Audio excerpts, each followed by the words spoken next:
അളഗപ്പ് നഗർ പഞ്ചായത്തിലെ കടമുറി ലേലത്തിൽ അഴിമതി ആരോപണം. പത്രപരസ്യം നൽകി 2022 നടത്തിയ ലേലം വ്യാജമാണെന്ന പരാതിയുമായി 42 മാസമായി താൻ നിയമ പോരാട്ടം നടത്തുകയാണെന്ന് മുൻ സൈനികനായ വെണ്ടൂർ സ്വദേശി ഐനിക്കൽ തോമസ് പുതുക്കാട് വാർത്താസമ്മേളനത്തിൽ അറിയിച്ചു. അന്നത്തെ പഞ്ചായത്ത് വൈസ് പ്രസിഡന്റായിരുന്ന K Rajeshwari, ward member Sanal Manjali, 2 ഉദ്യോഗസ്ഥർ എന്നിവരുടെ നേതൃത്വത്തിൽ നടന്ന ലേലത്തിൽ ക്രമക്കേടുകൾ നടന്നതായും അവർക്ക് വേണ്ടപ്പെട്ടവർക്ക് വേണ്ടി മുൻകൂട്ടി കടമുറികൾ നൽകിയ ശേഷമാണ് ലേലം നടത്തിയതെന്നാണ് തോമസിന്റെ ആക്ഷേപം. പഞ്ചായത്തിന്റെ ഉടമസ്ഥതയിലുള്ള കെട്ടിടത്തിലെ 6 കടമുറികളാണ് ലേലത്തിൽ വെച്ചത്.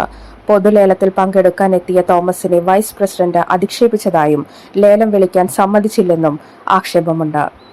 സംഭവവുമായി ബന്ധപ്പെട്ട ചീഫ് സെക്രട്ടറി, തദ്ദേശ സ്വയംഭരണ വകുപ്പ് സെക്രട്ടറി, വിജിലൻസ് എന്നിവിടങ്ങളിൽ അന്നു തന്നെ പരാതി നൽകിയിരുന്നതായും 42 മാസത്തിനു ശേഷം 2025 ജൂലൈ 29-നാണ് തന്റെ മൊഴിയെടുത്തതെന്നും തോമസ് പറഞ്ഞു.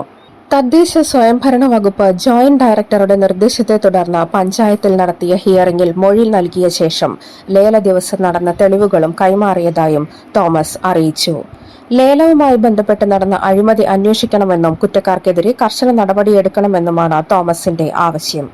എന്നാൽ 50 വർഷങ്ങൾക്ക് മുൻപ് ലേലത്തിലെടുത്തവർ മുറികൾ മറിച്ച് പാട്ടം നൽകി അമിത വാടക കൈപ്പറ്റുകയും പഞ്ചായത്തിന് നഷ്ടം വന്നതോടെയാണ് കമ്മിറ്റി തീരുമാനപ്രകാരം ലേലം നടത്തിയതെന്ന് നിലവിലെ പഞ്ചായത്ത് പ്രസിഡന്റായ കെ രാജേശ്വരി അറിയിച്ചു. ലേലം നടന്നുകൊണ്ടിരിക്കുന്നതിനിടെ തോമസ് ഉൾപ്പെടെയുള്ളവർ തർക്കമുണ്ടായതിനെ തുടർന്നാണ് നടപടികൾ നിർത്തിവെക്കേണ്ടി വന്നത്. പിന്നീട് പഞ്ചായത്തിന് കീഴിലെ സർക്കാർ ഓഫീസുകളിൽ ലേലത്തിന്റെ നോട്ടീസ് പ്രസിദ്ധപ്പെടുത്തിയ ശേഷം 2022 ഫെബ്രുവരിയിൽ ലേലം നടന്നതായും രാജേശ്വരി പറഞ്ഞു.